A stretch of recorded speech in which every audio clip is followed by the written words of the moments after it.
Welcome back to all. Estimation എന്ന പാഠഭാഗത്തെ മൂന്നാമത്തെ വീഡിയോ ആണിത്. നമുക്ക് ക്ലാസ്സിലേക്ക് കിടക്കാം.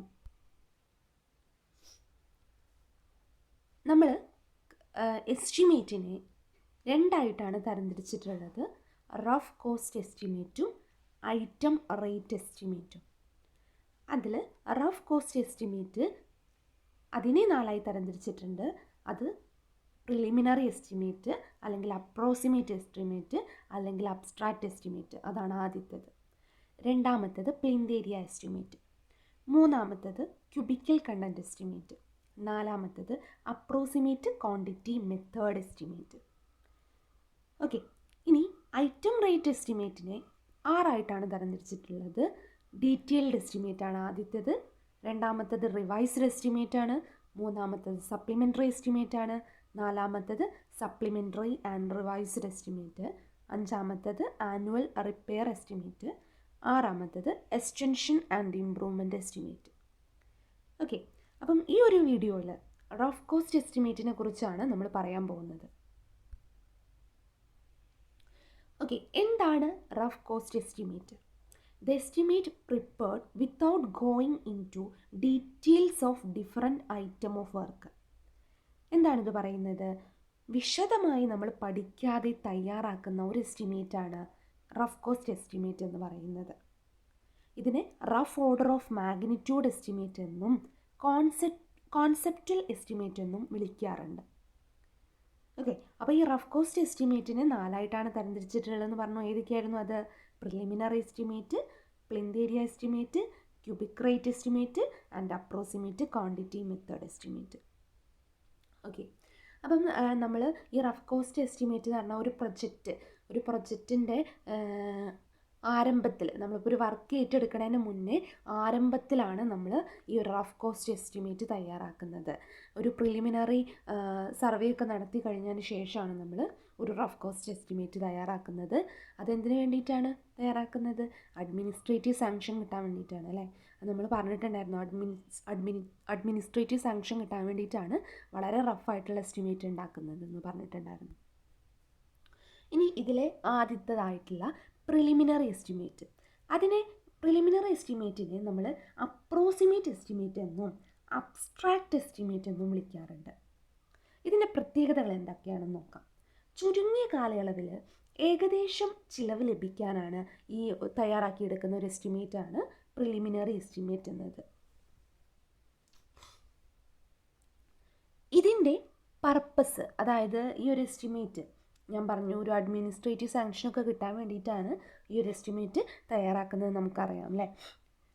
അപ്പം ഇവിടെ കൊമേഴ്ഷ്യൽ ബിൽഡിങ്ങിൻ്റെ ആകെ വരുമാനം നമ്മൾ നിക്ഷേപിച്ച തുകയുമായി ഒത്തുനോക്കാൻ ഈ ഒരു എസ്റ്റിമേറ്റ് വളരെ സഹായകരമാണ്. അടുത്ത പോയിന്റ് എന്ന് പറഞ്ഞാൽ പ്രാക്ടിക്കൽ നോളജ് വെച്ചിട്ടും അതേപോലെ തന്നെ സിമിലർ വർക്കിൻ്റെ കോസ്റ്റും ഒത്തുനോക്കിയിട്ടാണ് ഈ ഒരു എസ്റ്റിമേറ്റ് തയ്യാറാക്കുന്നത്. ഓക്കെ, അപ്പം ഈ ഒരു എസ്റ്റിമേറ്റിന് വേണ്ടിയിട്ട് ലേഔട്ട് പ്ലാന്, പ്രൊജക്റ്റിൻ്റെ ആവശ്യകത, അതിൻ്റെ യൂസ് എന്നിവ വിശദീകരിക്കുന്ന ഒരു റിപ്പോർട്ടും ഇതിനോടൊപ്പം തയ്യാറാക്കും. ഓക്കെ, ഈ ഒരു എസ്റ്റിമേറ്റ് കിട്ടാൻ എന്തൊക്കെയാണ് അപ്പോൾ വേണ്ടത്? Layout plan or site plan, അതിലേതെങ്കിലും ഒന്ന് വേണം. പിന്നെ പ്രൊജക്റ്റിൻ്റെ ആവശ്യകത, അതിൻ്റെ ഉപയോഗം എന്നിവ വിശദീകരിക്കുന്ന ഒരു റിപ്പോർട്ടും ഇതിനോടൊപ്പം സമർപ്പിക്കണം. ഇതിൽ 5 മുതൽ 10% വരെയാണ് കണ്ടിജൻസിക്കായിട്ട് മാറ്റിവെക്കുന്നത്. കണ്ടിജൻസി എന്ന് പറഞ്ഞാൽ നമ്മൾ മുൻകൂട്ടി കണക്കാക്കാൻ പറ്റാത്ത ചിലവാണ് കേട്ടോ. ഓക്കെ, ഇപ്പോൾ ഈ ഒരു ഇനത്തിൻ്റെ ആകെ ചിലവ് കാണണമെങ്കിൽ യൂണിറ്റിൻ്റെ എണ്ണം അതുപോലെ തന്നെ അതിൻ്റെ റേറ്റ് കൊണ്ട് മൾട്ടിപ്ലൈ ചെയ്ത് കഴിഞ്ഞാൽ, ഗുണിച്ചു കഴിഞ്ഞാലാണ് ഇനത്തിൻ്റെ ആകെ ചിലവ് നമുക്ക് കിട്ടുക ഈ ഒരു പ്രിലിമിനറി എസ്റ്റിമേറ്റിലൂടെ.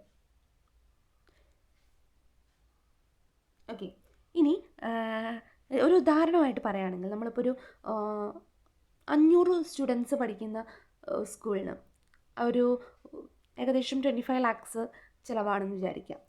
അങ്ങനെയാണെങ്കിൽ അതിൻ്റെ ഇരട്ടി, 500ൻ്റെ ഇരട്ടിയാകുമ്പോൾ 1000 സ്റ്റുഡൻസ് പഠിക്കുമ്പോൾ എത്ര രൂപ ചിലവാകും? നമ്മളിപ്പോൾ 500 സ്റ്റുഡൻസ് പഠിക്കുന്നതിന് എത്ര ലക്ഷമാണ് പറഞ്ഞാൽ? 25 ലക്ഷം. അപ്പം 1000 സ്റ്റുഡൻസ് പഠിക്കുമ്പോൾ അതിന് ഇരട്ടി 50 ലക്ഷമാവും. അങ്ങനെയാണ് ഈ ഒരു എസ്റ്റിമേറ്റ് നോക്കുന്നത്. അതായത് ഒരു ഇനത്തിൻ്റെ ആകെ ചിലവ് കാണാൻ വേണ്ടിയിട്ട് യൂണിറ്റിൻ്റെ എണ്ണത്തിനെ റേറ്റ് കൊണ്ട് ഗുണിക്കുകയാണ് ചെയ്യാറ്. ഓക്കെ, ഇനി പ്ലിന്ത് ഏരിയ എസ്റ്റിമേറ്റ് ആണ്. ഇത് എന്ന് പറഞ്ഞു കഴിഞ്ഞാൽ കെട്ടിടത്തിൻ്റെ തറയുടെ വിസ്തീർണത്തെ അടിസ്ഥാനമാക്കിയാണ് ഇത് നിർമ്മിക്കുന്നത്. തറയുടെ വിസ്തീർണത്തെയാണ് നമ്മൾ പ്ലിന്ത് ഏരിയ എന്ന് പറയുന്നത്. അപ്പം ഈ പ്ലിന്ത് ഏരിയ എന്ന് പറഞ്ഞാൽ total build-up covered area measured at the floor level of any story including wall thickness എന്നാണ് അതിൻ്റെ ഡെഫിനിഷൻ. എന്ന് പറഞ്ഞു കഴിഞ്ഞാൽ ഏതൊരു ഫ്ലോർ എടുത്താലും ഏതൊരു നില എടുത്തു കഴിഞ്ഞാലും അതിൽ കവർ ചെയ്യുന്ന ടോട്ടൽ ഏരിയ അതാണ് പ്ലിന്ത് ഏരിയ. അതിൽ വാളും ഭിത്തിയുടെ കനവും അതിൽ ഉൾപ്പെടും. ഓക്കെ, അപ്പോൾ പ്ലിന്ത് ഏരിയയിൽ സാധാരണ ഉൾപ്പെടാത്തതാണ് ഈ കോർട്ട്യാർഡ്. കോർട്ട്യാർഡ് എന്ന് പറഞ്ഞാൽ എന്താ? നടുമുറ്റം. അതേപോലെ തന്നെ തുറന്ന സ്ഥലങ്ങൾ, അതൊന്നും ഈ ഒരു പ്ലിന്ത് ഏരിയയിൽ ഉൾപ്പെടില്ല. അതുകൊണ്ട് തന്നെ ഈ പ്ലിന്ത് ഏരിയ എസ്റ്റിമേറ്റിലും ഈ കോർട്ട്യാർഡും അതേപോലെ തന്നെ തുറന്ന സ്ഥലങ്ങളൊന്നും ഉൾപ്പെടുന്നില്ല. ഓക്കെ, ഇവിടെ എന്ന് പറഞ്ഞാൽ കെട്ടിടത്തിൻ്റെ ടോട്ടൽ ഫ്ലോർ ലെവലില്ലേ അതിൻ്റെ ലെങ്ത്ത്, വിഡ്ത്ത് എന്നിവ കണ്ടെത്തിയിട്ടാണ് പ്ലിന്ത് ഏരിയ ആദ്യം കണക്കാക്കും. എന്നിട്ട് ആ പ്ലിന്ത് ഏരിയനെ എന്ത് ചെയ്യും? അതിൻ്റെ റേറ്റ് കൊണ്ട് ഗുണിക്കുകയാണ് ചെയ്യുന്നത്. അതായത് ഇപ്പോൾ ഒരു 1500 സ്ക്വയർ ഫീറ്റുള്ള ഒരു വീടുണ്ടാക്കാൻ ഏകദേശം 50 ലക്ഷം എടുത്തു എന്ന് വിചാരിക്കുക. അങ്ങനെയാണെങ്കിൽ ഈ പ്ലിന്ത് ഏരിയ പ്രകാരം അതേ സ്ഥലത്ത് 1500 സ്ക്വയർ ഫീറ്റ് വേറെ ഒരു വർക്ക് ചെയ്യണമെങ്കിൽ ഇതേ റേറ്റ് ആവുമെന്നാണ് പ്ലിന്ത് ഏരിയ എസ്റ്റിമേറ്റ് പറയുന്നത്. ഓക്കെ, കൂടുതലൊന്ന് എക്സ്പ്ലെയിൻ ചെയ്യുകയാണെങ്കിൽ നമുക്കിപ്പോൾ ഒരു സിംഗിൾ സ്റ്റോറി ബിൽഡിംഗ് എടുക്കണം. അതായത് ഒരു നില കെട്ടിടം ഉണ്ടാക്കണം. അതിൻ്റെ വിസ്തീർണം, തറയുടെ വിസ്തീർണം ഏകദേശം 700 സ്ക്വയർ ഫീറ്റ് ആണെന്ന് വിചാരിക്കാം. അപ്പം അതേ സ്ഥലത്ത് തന്നെ അല്ലെങ്കിൽ അതിനോടുള്ള ചേർന്നിട്ട് തന്നെ നമ്മൾ ഇപ്പം 2 നില കെട്ടിടം നിർമ്മിക്കുകയാണ്. അതിൻ്റെ സ്ക്വയർ ഫീറ്റ് എന്താണ്? 700 സ്ക്വയർ ഫീറ്റ് തന്നെയാണ്. ഓക്കെ, അപ്പോൾ ഈ പ്ലിന്ത് ഏരിയ എസ്റ്റിമേറ്റ് പറയുന്നത് ഇതിന് രണ്ടിനും എടുക്കുന്ന ചിലവ് തുല്യമായിരിക്കും എന്നാണ് പറയുക പ്ലിന്ത് ഏരിയ. കാരണം രണ്ടിൻ്റെയും തറയുടെ വിസ്തീർണം തുല്യമാണ്. അപ്പോൾ പ്ലിന്ത് ഏരിയ എസ്റ്റിമേറ്റ് പ്രകാരം രണ്ടിന് വേണ്ടിയിട്ടുള്ള ചിലവ് തുല്യമായിരിക്കും. ഓക്കെ, അതുകൊണ്ട് ഇത് കൂടുതൽ അക്യുറേറ്റ് ആയിട്ടുള്ള ഒരു മെത്തേഡല്ല. നിങ്ങൾക്ക് പരിശോധിച്ചാൽ തന്നെ മനസ്സിലാക്കാൻ പറ്റും അല്ലേ? അവിടെ ഉയരത്തിനൊന്നും യാതൊരുവിധ പ്രാധാന്യം നൽകുന്നില്ല. ഇനി ക്യൂബ് റേറ്റ് എസ്റ്റിമേറ്റ്. ഈ പ്ലിന്ത് ഏരിയ എസ്റ്റിമേറ്റിൻ്റെ പ്രശ്നങ്ങൾ നികത്തിക്കൊണ്ടാണ് ക്യൂബ് റേറ്റ് എസ്റ്റിമേറ്റ് വരുന്നത്. ബഹുനില കെട്ടിടത്തിനാണ് ഇത് അനുയോജ്യം. മറ്റ് 2 മെത്തേഡ്, ഏത് മെത്തേഡ്? പ്ലിന്ത് ഏരിയ എസ്റ്റിമേറ്റിനേക്കാളും പ്രിലിമിനറി എസ്റ്റിമേറ്റിനേക്കാളും വളരെ അക്യുറേറ്റ് ആണ് ഈ മെത്തേഡ്. ഒരു കെട്ടിടത്തിൻ്റെ വില കണക്കാക്കുന്നത് എങ്ങനെയായിരിക്കും? ആദ്യം ടോട്ടൽ ക്യൂബിക്കൽ ഉള്ളടക്കം കാണും. ടോട്ടൽ ക്യൂബിക്കൽ ഉള്ളടക്കത്തെ അതിൻ്റെ പ്രാദേശിക ക്യൂബിക് റേറ്റ് കൊണ്ട് ഗുണിച്ചിട്ടാണ് ഇവിടെ ചിലവ് കണക്കാക്കുന്നത്. അപ്പോൾ എങ്ങനെയാണ് ക്യൂബിക്കൽ ഉള്ളടക്കം കാണുക? പ്ലിന്ത് ഏരിയ നമ്മൾ കണ്ടില്ലേ? പ്ലിന്ത് ഏരിയനെ കെട്ടിടത്തിൻ്റെ ഹൈറ്റ് കൊണ്ട് ഗുണിക്കും. കെട്ടിടത്തിൻ്റെ ഹൈറ്റ് 3 മീറ്റർ 4 മീറ്ററും വരാം. ഓക്കെ, അതുകൊണ്ട് ഗുണിച്ചിട്ടാണ് നമ്മൾ എന്ത് ചെയ്യുന്നത്? ക്യൂബിക്കൽ ഉള്ളടക്കം കാണാം. അപ്പം ഈ ക്യൂബിക്കൽ ഉള്ളടക്കത്തിന് ഇത്ര റേറ്റ് ആണെന്ന് ഓൾറെഡി ഉണ്ടായിരിക്കും. അങ്ങനെയാണെങ്കിൽ നമുക്ക് കിട്ടേണ്ട ക്യൂബിക്കൽ ഉള്ളടക്കത്തിന് കറസ്പോണ്ടിങ് ആയിട്ട് എത്രയായിരിക്കും ചിലവെന്ന് നമുക്ക് അങ്ങനെ കണക്കാക്കി എടുക്കാൻ പറ്റും. അപ്പം ഇത് കുറച്ചുകൂടെ അക്യുറേറ്റ് ആണ്, കാരണം ഉയരത്തിന് ഇവിടെ പ്രാധാന്യം നൽകുന്നുണ്ട്. പിന്നെ ഇതിൽ സ്ട്രിങ് കോഴ്സ്, കോർബൽ, കോർണിസ് എന്നിവ ഉൾപ്പെടുന്നില്ല. ഇതൊക്കെ നിങ്ങൾക്ക് ഫെമിലിയർ ആയിട്ടുള്ള വേർഡ്സ് അല്ലേ? കോർണിസ്, കോർബൽ ഞാൻ സ്റ്റോൺ മേസൻട്രിയിൽ പറഞ്ഞിട്ടുണ്ടായിരുന്നു. ഭിത്തിയിൽ നിന്നും പ്രൊജക്റ്റ് ചെയ്ത് നിൽക്കുന്ന സ്റ്റോൺ വർക്കാണ് എന്തെന്ന് പറയുന്നത്? കോർണിസ് എന്ന് പറയുന്നത്. ആർക്കിടെക്ചറൽ പർപ്പസിന് വേണ്ടിയിട്ടാണ് ഇത് ഉപയോഗിക്കുന്നത്. കോർബൽ എന്ന് പറഞ്ഞു കഴിഞ്ഞാൽ ഇതുപോലെ തന്നെയാണ്, പക്ഷേ ഒരു വ്യത്യാസം എന്ന് പറഞ്ഞാൽ റൂഫിനെ താങ്ങി നിർത്തുന്ന സ്റ്റോണാണ് അല്ലേ? അപ്പം ഇത്രയും കാര്യമാണ് നമുക്ക് പറയാനുള്ളത്. അപ്പോൾ ഇതിനൊരു ഡിഫക്റ്റാണ് ഈ സ്ട്രിങ് കോഴ്സിനെയും കോർബലിനെയും കോർണിസും ഒന്നും ഇതിനെ ഉൾപ്പെടുത്തുന്നില്ല എന്നത്. ഇനി approximate quantity method estimate.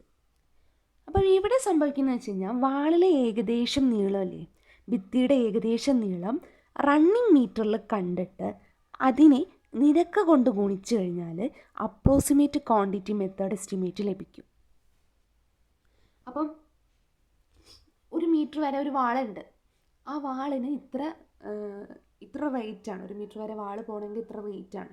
Corresponding നമുക്ക് ആവശ്യമുള്ള വാളിൻ്റെ ലെങ്തിൽ നമുക്ക് ലെങ്തിനെ അടിസ്ഥാനമാക്കി ആ വാളിൻ്റെ ചിലവ് നമുക്ക് കണക്കാക്കാൻ പറ്റും. ഇത് കുറച്ചുകൂടെ അക്യുറൻസി ഉണ്ട് അല്ലേ, കാരണം നമ്മളിപ്പോൾ ഒരു ഓഡിറ്റോറിയം, ഒരു വീടും ഒരു റെസിഡൻഷ്യൽ ബിൽഡിങ്ങും കൺസിഡർ ചെയ്ത് കഴിഞ്ഞാൽ ഓഡിറ്റോറിയത്തിലൊന്നും അധികം ഭിത്തികളുണ്ടാവില്ല ഈ വീടുകളെ അപേക്ഷിച്ച് നോക്കുമ്പോൾ, റെസിഡൻഷ്യൽ ബിൽഡിങ്ങിനെ അപേക്ഷിച്ച് നോക്കുമ്പോൾ.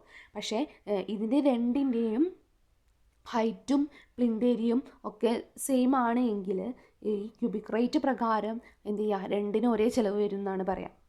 ഓക്കെ, അപ്പോൾ ഈ അപ്രോക്സിമേറ്റ് ക്വാണ്ടിറ്റി മെത്തേഡ് എസ്റ്റിമേറ്റിൽ എന്ത് ചെയ്യുന്നുണ്ട്, ഈ വാളുകൾ, ഭിത്തി ഓരോ റണ്ണിങ് മീറ്ററിൽ അത് എത്ര വരെ ഉണ്ട്, 1 കിലോമീറ്റർ വരെയാണ് ഭിത്തി ഉള്ളതെങ്കിൽ ആ 1 കിലോമീറ്റർ, ഓക്കെ, അതിൻ്റെ റേറ്റ് കൊണ്ട് ഗുണിച്ചിട്ടാണ് ഈ ഒരു എസ്റ്റിമേറ്റ് തയ്യാറാക്കിയെടുക്കുന്നത്. ഓക്കെ, കുറച്ചുകൂടെ അക്യുറേറ്റ് ആണ്, കാരണം ഭിത്തിയെയും കൂടെ ഇവിടെ പരിഗണിക്കുന്നുണ്ട്. അതാണ് ഇതിൻ്റെ ഒരു അഡ്വാൻറ്റേജ്. ഓക്കെ, അപ്പം ഈ ഒരു റഫ് കോസ്റ്റ് എസ്റ്റിമേറ്റിൽ നമ്മൾ വളരെ വിശദമായി പഠിക്കാതെ തയ്യാറാക്കിയെടുക്കുന്ന ഒരു എസ്റ്റിമേറ്റ് ആണെന്ന് ഞാൻ പറഞ്ഞു. അതിനെ 4ആയിട്ട് തരംതിരിച്ചിട്ടുണ്ട്. അതിൽ പ്രിലിമിനറി എസ്റ്റിമേറ്റ് എന്താണെന്ന് നമ്മൾ പറഞ്ഞു, പ്ലിന്ത് ഏരിയ എസ്റ്റിമേറ്റ് പറഞ്ഞു, പിന്നെ നമുക്ക് ഉള്ളത് cubic rate estimate, approximate quantity method estimate. ഒരു വർഷം എന്താണ് റഫ് കോസ്റ്റ് എസ്റ്റിമേറ്റ് എന്ന് പ്രീവിയസ് ഇയർ ക്വസ്റ്റ്യൻസിൽ ചോദിച്ചിട്ടുണ്ട് കേട്ടോ. അപ്പം ഇത് നന്നായിട്ട് പഠിക്കുക. Thank you for watching this video.